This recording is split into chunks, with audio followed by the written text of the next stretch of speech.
धरती अरबों सालों पहले वजूद में आई हमारी धरती अतीत में कई बड़े बदलावों को खुद के सीने पर झेलती हुई आई है। आज के जटिल जीवन के अपनी गोद में फलने फूलने का जो इंतजार धरती ने बड़े सब्र के साथ किया है, उसकी कहानी करोड़ों सालों से भी पुरानी है। लेकिन आज हम उस कहानी की बात नहीं करेंगे, बल्कि हम जानेंगे धरती में हो रही उन बदलावों को जो रोज इसके अंदर और बाहर अलग अलग जगहों पर अलग अलग तरह से हो रहे हैं, ताकि इसकी गोद में पलने वाली जिंदगियों को वो सब मिल सके जिसकी उन्हें जरूरत है, और जिनकी कड़ियां जोड़ने पर हमें पता लगता है कि धरती कैसे पूरी प्लानिंग के साथ हमारे लिए सब तय करती है।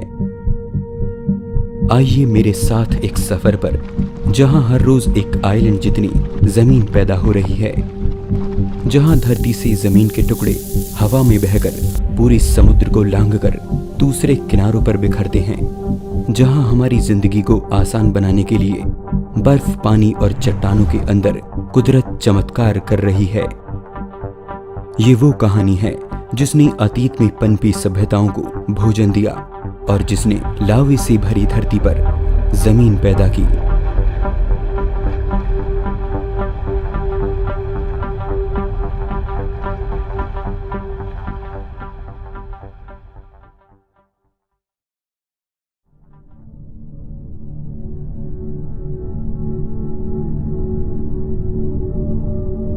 हम अपनी निजी जिंदगी में इतने बिजी होते हैं कि अपने आसपास आए बदलावों पर शायद ही कभी गौर करते हैं।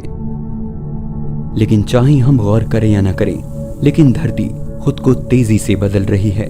जी हाँ, भले ही ये बदलाव आप अपनी आंखों से न देख पाएं, लेकिन ये बड़े स्तर पर हर रोज, हर घंटे, बल्कि हर मिनट लगातार हो रही हैं, बिना रुके।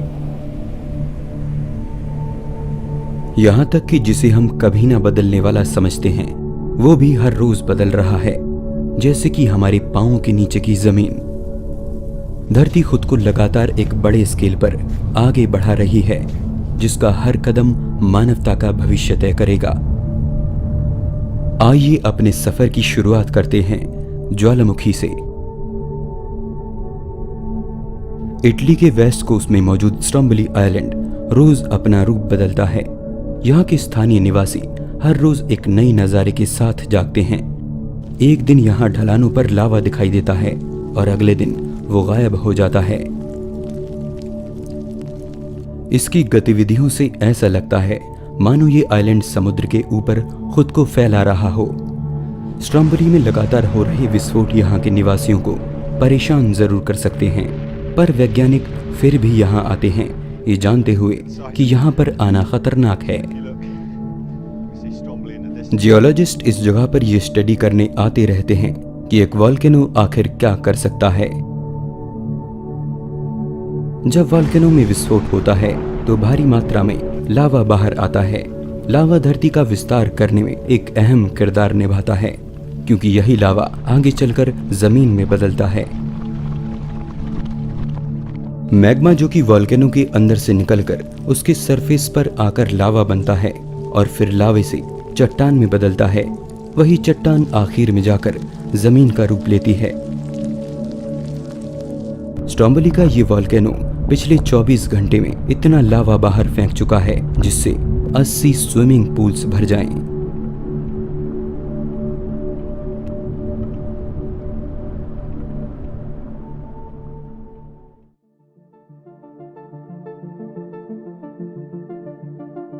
दुनिया भर में ज्वालामुखी खुद के अंदर से तपते लावे को बाहर फेंककर रोज नई जमीन का निर्माण कर रहे हैं, और ऐसा करने में इन्हें लावे की अलग अलग तरह की सामग्री को इस्तेमाल में लाना होता है। लावा किस तरह का है, ये बात तय करती है कि उससे बनने वाली जमीन कैसी होगी। लावा मोटे तौर पर दो तरह का होता है। इसमें मौजूद मिनरल की मात्रा इसके रूप को बदल देती है।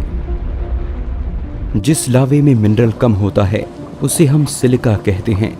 ये काफी पतला और कम चिपचिपा होने के कारण ज्वालामुखी के किनारों से काफी तेजी से नीचे बहते हुए नई जमीन को अस्तित्व देता है। हवाई आइलैंड में यही बहता हुआ लावा रोजाना समुद्र में गिरकर चट्टान में बदलता है, जिससे हर घंटे 6 स्क्वायर फीट धरती का निर्माण हो रहा है। यानी यहाँ एक दिन में एक आधे टेनिस कोर्ट की जितनी धरती हर रोज पैदा हो रही है। इसके अलावा लावे का एक और रूप भी है जो ज्यादा गाढ़ा और चिपचिपा है और मुश्किल से ही ज्वालामुखी के मुहाने से ज्यादा दूर जा पाता है। इसके अंदर सिलिका ज्यादा होने की वजह से ये भारी होने के कारण विस्फोट में ज्वालामुखी के किनारों पर मोटे छींटों की तरह बिखरता है और ठंडा होकर क्रेटर की ऊंचाई को बढ़ाता है। दुनिया में हजारों साल से लगातार जारी रहे विस्फोटों से ज्वालामुखी से निकलते इन लावे की छींटों ने ही इन्हें कोन जैसी शेप दी है।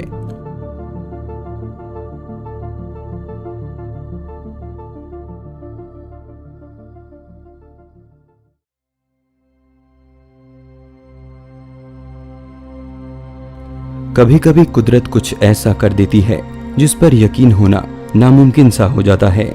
जी हाँ, पैसिफिक ओशन में टोंगा नाम के आइलैंड के पास एक ऐसा ही चमत्कार हुआ जब 2014 में अचानक से एक ज्वालामुखी द्वीप धरती से फूटकर एक ही दिन में बाहर आ गया। ऐसे ही 1 दर्जन से ज्यादा ज्वालामुखी इस समय धरती पर एक्टिव हैं, जो तेजी से विशाल समुद्र के सीने पर नई धरती का निर्माण कर रहे हैं। इस समय जब हम बड़े आराम से बैठे हुए ये वीडियो देख रहे हैं, धरती खुद को एक बड़े स्तर पर बदल रही है, वो भी कुछ ही मिनटों के अंतर से।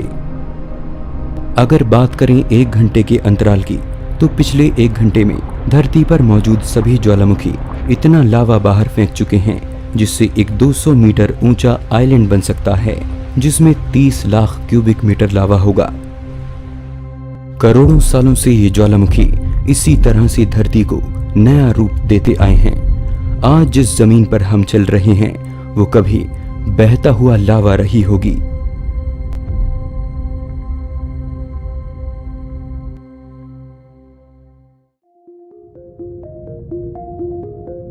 ऐसा नहीं है कि केवल ज्वालामुखी नई धरती का निर्माण करते चले आ रहे हैं, बल्कि एक ताकत ऐसी भी है जो रोज बनती इस नई धरती को तेजी से खत्म भी करती है। धरती पर बहता हुआ पानी का विशाल ढेर जमीन और चट्टानों से टकराकर उसे अपने साथ बहा ले जाता है। अगर ज्वालामुखी द्वारा नई धरती का निर्माण न होता तो आज धरती की ऊपरी सतह पर केवल और केवल पानी ही होता। हमारी धरती एक पानी से भरा प्लेनेट होती जिस पर जमीन का कहीं नामो निशान नहीं होता। यानी ज्वालामुखी ही वो कारण है जो हमें पानी के ऊपर जमीन पर बनाए रखता है।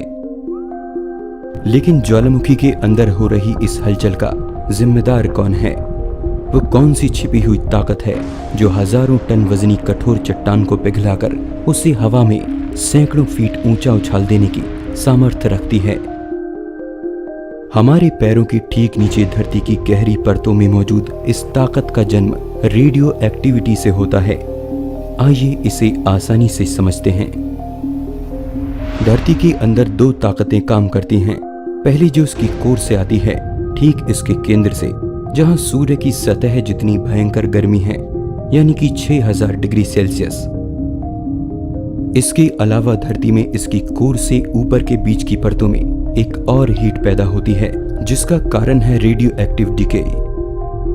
इसी से पैदा हुई वो हीट धरती पर सारी ज्वालामुखियों का संचालन करती है। इससे पहले कि हम आगे बढ़ें, आइए रेडियो एक्टिव डिके को समझते हैं। रेडियो एक्टिव एलिमेंट्स जैसे कि यूरेनियम समय के साथ अपने एटम्स को खोने लगते हैं, या यूं कहें कि अपने बहुत छोटे, इतने छोटे कि हमें आंखों से दिखाई भी न दें, उन एटम्स के अंदर मौजूद अपने पार्टिकल को यूरेनियम जैसे पदार्थ समय के साथ खोने लगते हैं और इस प्रोसेस में हीट के रूप में एनर्जी रिलीज होती है। जैसे ही कोई बड़ा एटम टूटकर किसी छोटे एटम में बदलता है, एनर्जी का धमाका होता है। ये ठीक उसी तरह है जैसे यूरेनियम के एलिमेंट्स पर जब ताकतवर वेव्स डाली जाती हैं तो ये यूरेनियम को रेडियो एक्टिव डिके की स्टेज में पहुंचा देती हैं और इसके कारण भीषण एनर्जी वेव्स निकलती हैं जिनसे हमें न्यूक्लियर पावर मिलती है। कुछ इसी तरह की प्रोसेस हमारे कदमों के नीचे धरती की गहराई में मौजूद परतों के बीच लगातार हो रही है और ये हर जगह है। इस मैप में जहां जहां धब्बे सबसे ज्यादा गहरे रंग के हैं, वहाँ इंसानों द्वारा बनाए गए न्यूक्लियर प्लांट्स मौजूद हैं, लेकिन बाकी जगहों पर जो गर्मी पैदा हो रही है वो धरती के अंदर चल रही रेडियो एक्टिव डिके की वजह से है। और इसी वजह से केवल पिछले 3 घंटों में ही धरती इतनी एनर्जी पैदा कर चुकी है जो 4000 हिरोशिमा बॉम्ब्स के बराबर होगी, यानी कि हर 3 सेकंड में एक हिरोशिमा बॉम्ब।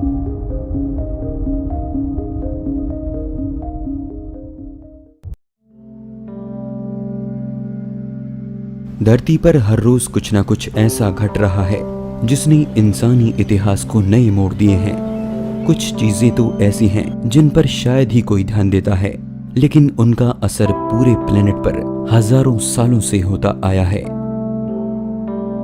एक ऐसी ही घटना धरती पर रोज घटती है जिसने पूरे प्लेनेट की कुछ खास जगहों पर महान सभ्यताओं को जन्म दिया, जो धरती के सबसे बड़े जंगल को पोषण देती है और जिसकी वजह से हम सांस ले पाते हैं। लेकिन यह घटना आखिर क्या है? आइए इसे जानने के लिए चलते हैं धरती के सबसे कठोर और मुश्किल हिस्से में, जिसे सहारा का रेगिस्तान कहते हैं।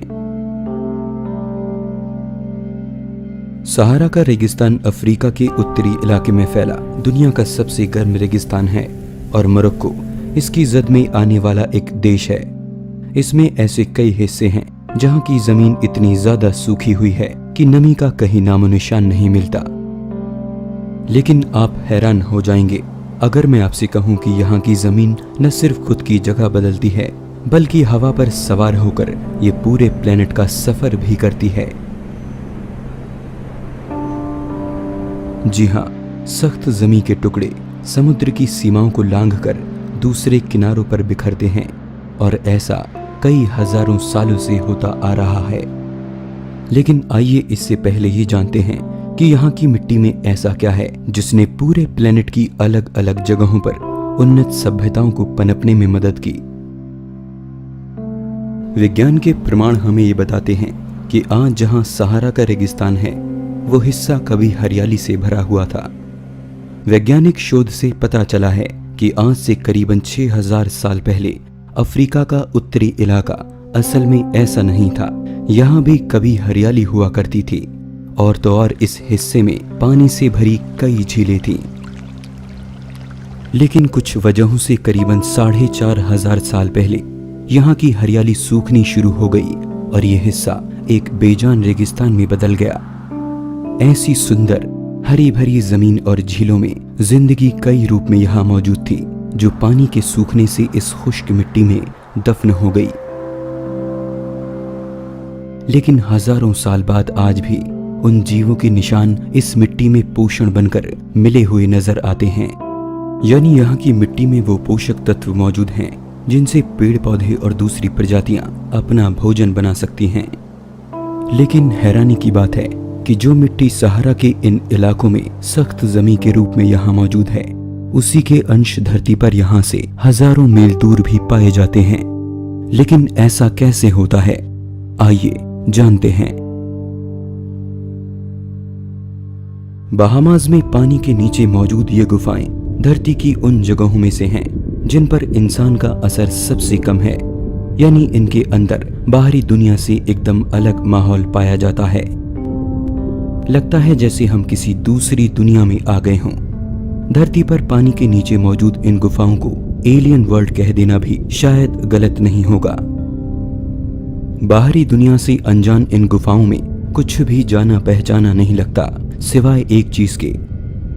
गुफाओं में अंदर चट्टानों पर बैठी ये लाल धूल जो समय के साथ यहाँ पर इकट्ठा हुई है, यहाँ के माहौल में एकदम अलग और अजनबी नजर आती है, क्योंकि इन गुफाओं में ऐसा कुछ भी नहीं है जिनसे ये लाल रंग की इतनी बारीक धूल पैदा हो सके।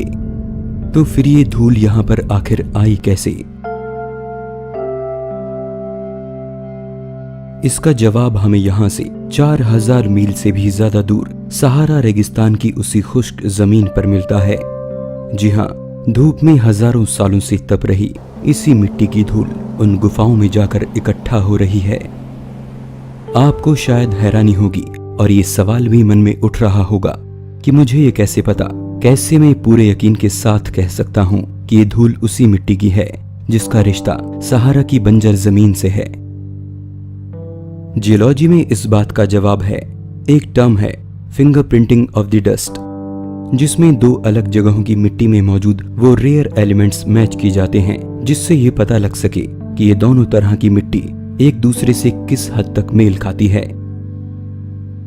और ऐसे ही बहामास की उन गुफाओं में मिली धूल के कुछ खास तत्व सहारा की मिट्टी से मेल खाते हैं, जिनसे यह तय हो जाता है कि ये धूल सहारा की उसी मिट्टी से बनी हुई है जो हजारों सालों से खुले आसमान के नीचे तेज धूप में पक रही है। लेकिन ऐसा आखिर हुआ कैसे? कैसे हजारों मील दूर ये मिट्टी बिना किसी जरिए के इतना लंबा सफर तय कर सकती है? तो इसका जवाब है हवा। हवा जो इस रेगिस्तान में रोज बहती है, इस जोर से आगे खिसक कर केवल कुछ मीटर का सफर तय करने में पूरा दिन लग जाता है। लेकिन यकीन कीजिए, ये रफ्तार धरती पर सहारा में सबसे ज्यादा है। तो क्या ये रेत उड़कर हजारों मील का सफर तय करती है? जी नहीं, रेत इस सफर के लिए बहुत भारी है, लेकिन ये खुद के साथ मिली हुई वजन में इससे कहीं हल्की और बारीक धूल को वेस्ट की तरफ धकेल देती है। रेत के कण जब सख्त जमीन पर हवा के साथ तेजी से टकराते हैं तो मिट्टी टूटकर बारीक धूल में बदलती है और उड़कर उस सफर का हिस्सा बन जाती है, जिसमें कुदरत धरती के कोने कोने में हवा के जरिए पोषण को बिखेरती है। जमीन के बड़े बड़े टुकड़े कैसे लंबे समय तक धीरे धीरे टूटकर महीन धूल में बदलते हैं और हवा के जरिए उड़कर हजारों मील दूर चले आते हैं। ये प्रोसेस वाकई हैरान करती है। नासा की सैटेलाइट्स ये मेजर कर चुकी हैं कि हर रोज करीबन 5 लाख टन धूल सहारा की जमीन से उठकर वेस्ट की तरफ अपना सफर शुरू करती हैं, जिसमें से कुछ बहामास की उन गुफाओं में जाकर बैठती है। लेकिन इसका सबसे बड़ा हिस्सा अमेज़न में जाकर गिरता है और धरती के लंग्स कहे जाने वाले इस समूचे जंगल को पोषण देता है।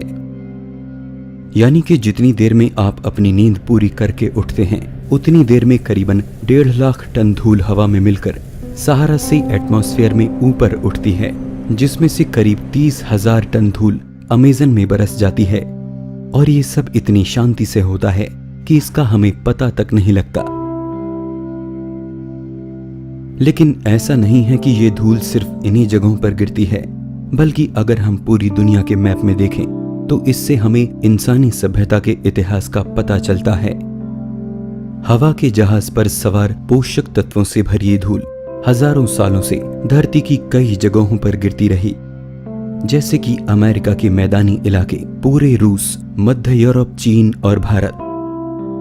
और इतिहास गवाह है कि इन्हीं जगहों पर सबसे महान सभ्यताएं पनपी, क्योंकि धूल ने वहां की मिट्टी की ऊपरी परत को इतना उपजाऊ बना दिया कि इंसान उसमें फसलें उगाकर अपना पेट भर सके, जबकि बाकी जगहों पर मौजूद सभ्यताएं खाने की कमी को लेकर वक्त में खत्म होती गईं।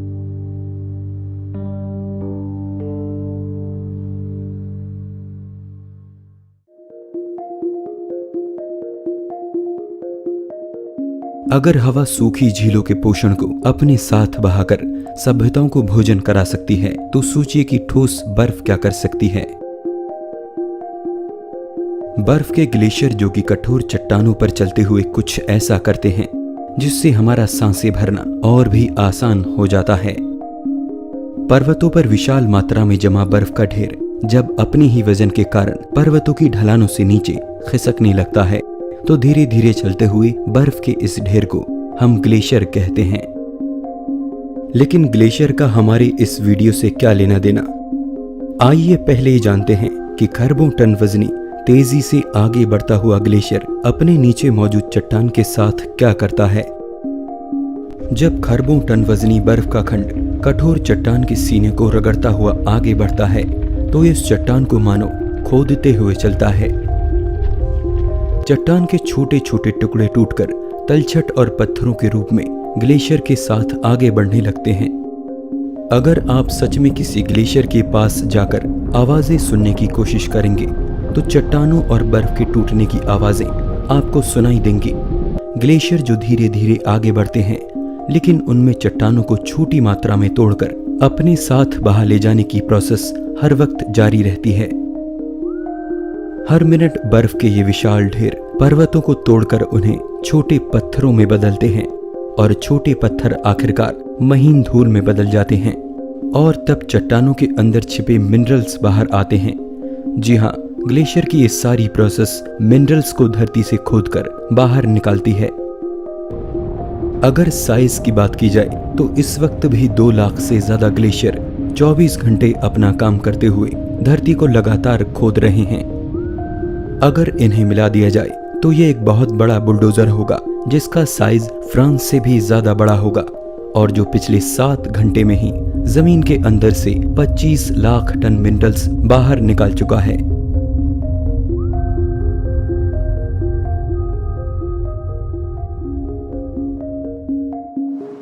लेकिन हर रोज निकलते लाखों टन इन मिनरल्स का आखिर काम क्या है? सहारा की जमीन से उठी वो पोषण से भरी धूल और चट्टानों के गर्भ से निकले वो मिनरल, हवा और पानी, ये सब कुदरत का बनाया एक ऐसा घोल है जिसमें जिंदगी के फलने फूलने के सभी साधन मौजूद हैं। और इसी घोल पर पल रहा एक अनोखा जीव ऐसा है जिसकी वजह से हमारा सांसें भरना और भी आसान हो जाता है। ये फाइटोप्लैंक्टन जीव है। इसे आपने कभी नहीं देखा होगा क्योंकि ये एक तो बेहद छोटा होता है जो हमें आंखों से दिखाई नहीं देता और दूसरा ये समुद्र में पाया जाता है। ऐसे अनगिनत जीव समुद्र और झीलों के पानी में पाए जाते हैं।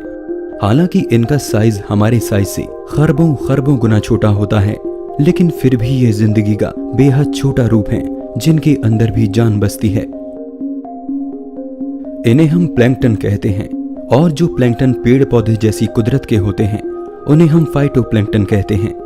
धरती पर जो हिस्सा पानी से भरा है उस सारे हिस्से में ये जीव फैले हुए हैं और इनकी संख्या इतनी ज्यादा है कि इन्हें गिन पाना नामुमकिन बात है। वहीं दूसरी तरफ ये बड़ी तेजी से पनप रहे हैं।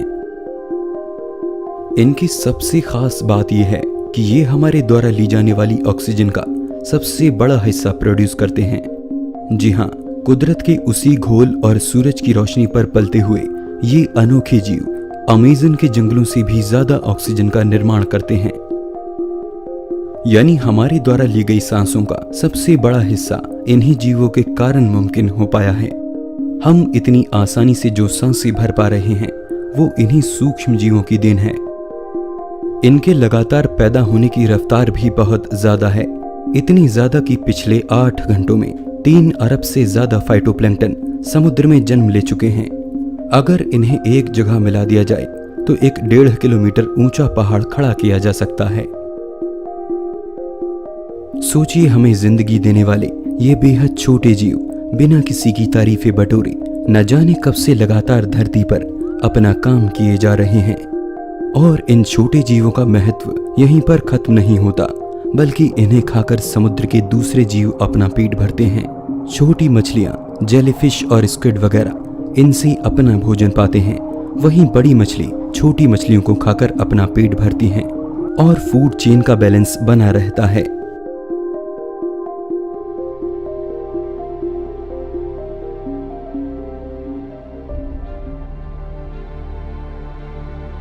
आपने देखा कि कैसी धरती पर हो रहे छोटे छोटे बदलाव से हमारा जीवन प्रभावित होता है। लगता है जैसे लाखों करोड़ों सालों से धरती खुद पर हुई हर घटना की योजना बनाकर चली थी ताकि आने वाली सभ्यताएं इसकी कुदरत का आनंद उठा सके। धरती जो अपने अंदर तप रहे लावे से हर रोज नई जमीन को जन्म देती है, वहीं दूसरी ओर इसकी चट्टानों पर बहते हुए ग्लेशियर इसे तोड़कर इसमें मौजूद मिनरल को बाहर निकालते हैं और समुद्र में बहता हुआ विशाल पानी का भंडार इन्हें अपने साथ बहा ले जाता है। और इन सब से कुदरत का वो घोल तैयार होता है जिसमें जीवन अपने मायने पाता है, जिससे जीव जंतु अपना पेट भरते हैं और जिसकी वजह से हम सांसें भर पाते हैं। ये कुदरत का वो घोल है जिसमें जीवन पनपने के सभी साधन मौजूद हैं।